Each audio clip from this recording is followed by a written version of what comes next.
Everyone, तो बेटा हम पढ़ रहे हैं मॉलिक्यूलर बेसिस ऑफ इनहेरिटेंस और आज की वीडियो में हम पढ़ने वाले हैं ट्रांसलेशन। तो हमने सेंट्रल डोग्मा में पढ़ा था कि ट्रांसलेशन क्या होता है।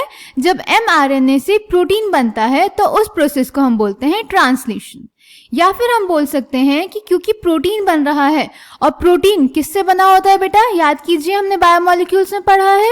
प्रोटीन एक पॉलीमर है जिसकी मोनोमेरिक यूनिट्स होती हैं अमीनो एसिड्स। तो जब अमीनो एसिड्स पॉलीमराइज होते हैं, आपस में जुड़ते हैं एक पॉलीपेप्टाइड यानी प्रोटीन बनाने के लिए, तो उस प्रोसेस को हम बोलते हैं ट्रांसलेशन।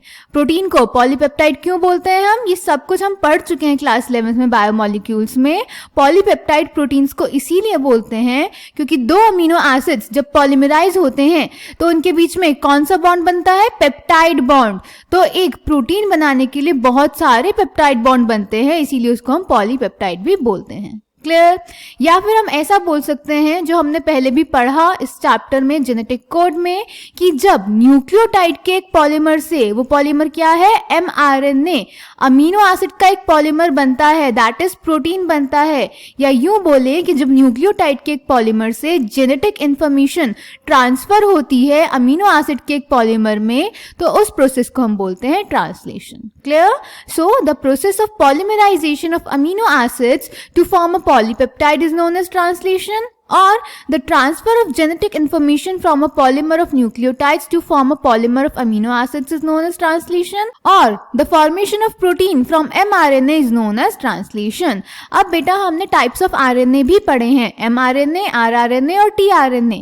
तो उसमें से अगर क्वेश्चन आएगा कि ट्रांसलेशन कौन से RNA का होता है, तो हम बोलेंगे कि ट्रांसलेशन सिर्फ mRNA का होता है, rRNA और tRNA का ट्रांसलेशन नहीं होता। rRNA और tRNA सिर्फ ट्रांसलेशन के प्रोसेस में हेल्प करते हैं, ट्रांसलेशन सिर्फ mRNA का होता है। याद रहेगी मेरी बात। ओके। तो ये जो अमीनो एसिड जुड़ते हैं, पॉलीमराइज होते हैं पॉलीपेप्टाइड बनाने के लिए, इनका सीक्वेंस भी mRNA पे प्रेजेंट बेसिस का सीक्वेंस गवर्न करता है। ठीक है, चलिए आगे चलते हैं। अब ट्रांसलेशन एक बायोलॉजिकल प्रोसेस है तो इसकी भी कुछ रिक्वायरमेंट्स होंगी, तो पहले हम इसकी रिक्वायरमेंट्स देख लेते हैं। ठीक है, तो सबसे पहले तो इसमें RNA चाहिए होते हैं। फर्स्ट mRNA जो कि आज टेम्पलेट बिहेव करता है, देन tRNA जो कि अमीनो एसिड्स लेके आता है पॉलीमराइजेशन के लिए और जेनेटिक कोड को रीड करता है जो कि mRNA पे प्रेजेंट होता है, एंड rRNA जो कि structural and catalytic role play करता है ट्रांसलेशन के प्रोसेस में। Clear. Then second, amino acids चाहिए होते हैं। क्यों चाहिए होंगे, क्योंकि प्रोटीन बनते ही अमीनो एसिड से है, तो अमीनो एसिड एज सबस्ट्रेट हमें चाहिए होंगे। देन एटीपी, एडेनोसिन ट्राइफॉस्फेट, क्यों, क्योंकि हमें पेप्टाइड बॉन्ड फॉर्मेशन के लिए एनर्जी चाहिए होती है, तो वहां पे एटीपी यूज होता है। ठीक है। देन एंजाइम चाहिए होती है अमीनो एसाइल सिंथेटेज, ये हमें चाहिए होती है tRNA का चार्जिंग करने के लिए या फिर अमीनो एसाइलेशन करने के लिए। इसमें क्या होता है, tRNA से उसका स्पेसिफिक अमीनो एसिड जोड़ दिया जाता है in the presence of ATP and the enzyme amino acyl synthetase. याद रहेगा। ओके, आगे चलते हैं। जैसे हमें ट्रांसक्रिप्शन में ट्रांसक्रिप्शन यूनिट चाहिए थी, वैसे ही यहाँ पे हमें ट्रांसलेशन यूनिट चाहिए होती है। ट्रांसक्रिप्शन यूनिट डीएनए सीक्वेंसेस का ग्रुप था और ट्रांसलेशन यूनिट आरएनए का वो सीक्वेंस है जो कि स्टार्ट कोडॉन AUG और स्टॉप कोडॉन के बीच में प्रेजेंट होता है और पॉलीपेप्टाइड के लिए कोड करता है। ठीक है। अनट्रांसलेटेड रीजन्स UTR चाहिए होते हैं जो कि प्रेजेंट होते हैं स्टार्ट कोडॉन से पहले 5 प्राइम एंड पे और स्टॉप कोडॉन के बाद 3 प्राइम एंड पे। UTR क्यों चाहिए होते हैं, ये क्वेश्चन बेटा बोर्ड एग्जाम में बहुत बार पूछा जा चुका है। ये हमें एफिशिएंट ट्रांसलेशन के लिए चाहिए होते हैं। इन्हीं को रिकॉग्नाइज करके राइबोसोम mRNA पे AUG से बाइंड होता है। ठीक है। देन अगेन हमें राइबोसोम चाहिए होता है, हम बचपन से पढ़ते आ रहे हैं, ribosome is the protein factory of the cell. Protein synthesis cell में कहाँ होता है, राइबोसोम में। तो राइबोसोम क्या होता है, राइबोसोम न्यूक्लियो प्रोटीन होता है, जिसका मतलब है ये RNA और 80 डिफरेंट टाइप ऑफ प्रोटीन से बना होता है। क्लियर। ओके। तो ये जो राइबोसोम होता है, हमने पढ़ा है 11th क्लास में सेल चैप्टर में कि प्रोकैरियोट्स में 70S टाइप का होता है और यूकैरियोट्स में 80S टाइप का। अब ये 70S 80S क्या है, तो हमें पता होना चाहिए कि ये सेडिमेंट कोफिशिएंट है, यानी अगर हम इनको प्रोकैरियोट्स और यूकैरियोट्स के राइबोसोम को सेडिमेंट करेंगे तो प्रोकैरियोट्स का जो राइबोसोम है वो 70S पे सेडिमेंट होगा और यूकैरियोट्स का 80S पे। अब राइबोसोम फर्दर 2 सब यूनिट से बना होता है, एक लार्जर सब यूनिट और एक स्मॉलर सब यूनिट। तो जो राइबोसोम है प्रोकैरियोट्स का उसकी 2 सब यूनिट से 30s और 50s, यानी स्मॉलर सब यूनिट 30s पे सेडिमेंट होगी और लार्जर सब यूनिट 50s पे सेडिमेंट होगी। इनको प्लस करके ये 70s आना जरूरी नहीं होता। पहले हमने पूरे राइबोसोम को एक साथ सेडिमेंट करवाया, फिर उसकी दोनों यूनिट्स को अकेले अकेले सेडिमेंट करवाया, तो सबके कोफिशिएंट अलग अलग होते हैं। ठीक है, ऐसे ही यूकैरियोट्स की जो 2 सब यूनिट हैं वो हैं smaller 40s and larger 60s। Okay, अब बेटा हमने पढ़ा था बायोमोलिक्यूल्स में ही क्लास 11th में कि कुछ एंजाइम्स राइबोजाइम्स होती हैं, यानी वो आरएनए की बनी होती हैं, प्रोटीन की नहीं बनी होती। तो प्रेजेंट होती हैं बेटा राइबोसोम में। प्रोकैरियोट्स में वो होती है 23 SR RNA और यूकैरियोट्स में होती है 28 SR RNA। ये क्या करती हैं? ये पेप्टाइड बॉन्ड फॉर्मेशन में हेल्प करती हैं। ठीक है, ओके, आगे चलते हैं। ये तो थी रिक्वायरमेंट्स। अब देख लेते हैं स्टेप्स क्या क्या हैं ट्रांसलेशन के। So first step is charging of tRNA या फिर अमीनो एसाइलेशन ऑफ टीआरएनए।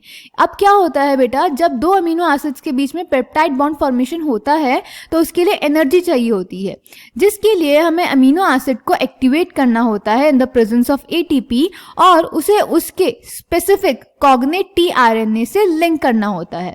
ये सब कुछ होता है with the help of enzyme amino acyl synthetase. तो अमीनो एसिड, एटीपी और एंजाइम अमीनो एसाइल सिंथेटेज एक कॉम्प्लेक्स बना लेते हैं जिसको बोलते हैं amino acid AMP enzyme complex, और इनऑर्गेनिक फॉस्फेट एटीपी से अलग हो जाता है। फिर इसको जब टीआरएनए के पास लेके जाते हैं तो ये अमीनो एसिड टीआरएनए से जुड़ जाता है और इसको बोलते हैं हम चार्ज टीआरएनए, और एंजाइम और एएमपी और इनऑर्गेनिक फॉस्फेट अलग हो जाते हैं। ठीक है, अब जब ऐसे 2 चार्ज टीआरएनए हम पास लेके आते हैं तो उन पे प्रेजेंट अमीनो एसिड्स के बीच में पेप्टाइड बॉन्ड फॉर्मेशन हो जाता है। ठीक है, ओके, आगे चलते हैं स्टेप 2 की तरफ, विच इज इनिशिएशन। इनिशिएशन में जो राइबोसोम होता है वो जाके जुड़ जाता है एमआरएनए पे एयूजी स्टार्ट कोडॉन से। सबसे पहले राइबोसोम की स्मॉलर सब यूनिट रिकॉग्नाइज करती है यूटीआरस को और फिर एयूजी पे बाइंड करती है। फिर वहां पे टीआरएनए आता है, जेनेटिक कोड को रीड करता है एमआरएनए पे प्रेजेंट। फिर लार्जर सब यूनिट आता है और वो स्मॉलर सब यूनिट से जुड़ जाता है। ठीक है, अब जो लार्जर सब यूनिट होती है बेटा उस पे 2 साइट होती हैं, पी साइट और ए साइट। तो जो सबसे पहला टीआरएनए होता है दैट इज इनिशिएटर टीआरएनए, वो हमेशा पी साइट पे आता है और उसके बाद के जो टीआरएनए होंगे वो सब ए साइट पे आएंगे लार्जर सब यूनिट पे। ठीक है, तो ये था इनिशिएशन जिसमें राइबोसोम आके जुड़ता है एमआरएनए पे और उसके अंदर प्रेजेंट होता है टीआरएनए। टीआरएनए कॉम्प्लीमेंट्री बेसिस बना के जुड़ेगा by reading genetic codes. Clear? Then second step होता है एलोंगेशन। एलोंगेशन में क्या होता है, एमआरएनए पे प्रेजेंट जेनेटिक कोड को रीड करके टीआरएनए एंटीकोडॉन के साथ कॉम्प्लीमेंट्री बेस पेयर बनाता हुआ सीक्वेंशियली ए साइट पे आता जाएगा। ऐसा करते हुए राइबोसोम एमआरएनए पे आगे बढ़ता जाएगा, अमीनो एसिड्स के बीच में पेप्टाइड बॉन्ड फॉर्मेशन होता रहेगा और एक पॉलीपेप्टाइड चेन बनती चली जाएगी। ठीक है, so charge tRNA sequentially bind to the appropriate codon in mRNA by forming complementary base pairs with the tRNA anticodon. Ribosome moves from codon to codon along the mRNA. Amino acids are added one by one, translated into polypeptide sequences dictated by DNA and represented by mRNA. अब ऐसा क्यों लिखा है कि dictated by DNA and represented by mRNA? क्योंकि बेटा ये जो अमीनो एसिड जुड़ रहे हैं और पॉलीपेप्टाइड बन रहा है, इसकी इंफॉर्मेशन तो हमें हमारे genetic material that is DNA ने दी है। बस डीएनए ने उसको एमआरएनए की फॉर्म में रिप्रेजेंट किया है और फिर उस रिप्रेजेंटेशन को पढ़ के ये सब कुछ हो रहा है। So this information is dictated bye DNA and represented by mRNA. Clear? उसके बाद लास्ट स्टेप होता है बेटा टर्मिनेशन। तो जब स्टॉप कोडॉन आ जाता है तो वहां पे रिलीज फैक्टर जुड़ जाता है, ट्रांसलेशन का टर्मिनेशन हो जाता है और एक पॉलीपेप्टाइड चेन रिलीज हो जाती है राइबोसोम से साइटोप्लाज्म में। A release factor binds to the stop codon, terminating translation and releasing the complete polypeptide from the ribosome. Clear? तो ये थे बेटा ट्रांसलेशन के स्टेप्स। अब इसको एनसीईआरटी से पढ़ लेते हैं हम। So translation refers to the process of polymerisation of amino acids to form a polypeptide. The order and sequence of amino acids are defined by the sequence of bases in the mRNA. The amino acids are joined by a bond which is known as peptide bond. Formation of a peptide bond requires energy. Therefore, in the first phase itself, amino acids are activated in the presence of ATP and linked to their cognate tRNA, a process commonly called as charging of tRNA और amino acylation of tRNA to be more specific. तो ये है translation का first step, that is charging of tRNA, जिसमें amino acid tRNA से जुड़ता है, जिसको फिर हम बोलते हैं charge tRNA. If two such charged tRNAs are brought close enough, the formation of peptide bond between them would be favored energetically. ठीक है. The presence of a catalyst would enhance the rate of peptide bond formation. और ये catalyst क्या होता है? याद कीजिए, अभी हमने राइबोसोम पढ़ा था, उसमें 23 srRNA in prokaryotes and 28 srRNA in eukaryotes. Okay. The cellular factory responsible for synthesizing proteins is the ribosome. The ribosome consists of structural RNAs and about 80 different proteins. In its inactive state, it exists as two subunits, a large subunit and a small subunit. When the small subunit encounters an mRNA, the process of translation of the mRNA to protein begins. तो initiation में सबसे पहले small subunit of ribosome जाके mRNA से जुड़ती है. There are two sites in the large subunit which are P site and A site for subsequent amino acids to bind to and thus be close enough to each other for the formation of a peptide bond. देखो बेटा, यहाँ पे मैंने diagram में दिखाया भी है कि जो पहला tRNA था, इनिशिएटर tRNA, वो P साइट पे आया, फिर दूसरा tRNA इस जेनेटिक कोड को रीड करके A साइट पे आया, इनके बीच में पेप्टाइड बॉन्ड फॉर्मेशन हो जाएगा, तो राइबोसोम आगे बढ़ेगा, तो जो थर्ड tRNA आएगा वो भी A साइट पे आएगा, फिर अगेन अमीनो एसिड के बीच में पेप्टाइड बॉन्ड फॉर्मेशन हो जाएगा और ये चेन चलती रहेगी और अल्टीमेटली स्टॉप कोडॉन पे आके रिलीज फैक्टर जुड़ेगा और जो हमारी पॉलीपेप्टाइड चेन होगी वो साइटोप्लाज्म में रिलीज हो जाएगी. Clear? The ribosome also acts as catalyst. 23 srRNA in bacteria is the enzyme ribozyme. ध्यान से पढ़ेंगे, ये बैक्टीरिया यानी प्रोकैरियोट्स के लिए लिखा है 23 srRNA. यूकैरियोट्स में 28 srRNA होता है, ठीक है, for the formation of peptide bond. A translational unit in mRNA is the sequence of RNA that is flanked by the start codon AUG and the stop codon and codes for a polypeptide. An mRNA also has some additional sequences that are not translated and are referred to as untranslated regions, that is UTR. The UTRs are present at both 5' end before start codon and at 3' end after stop codon.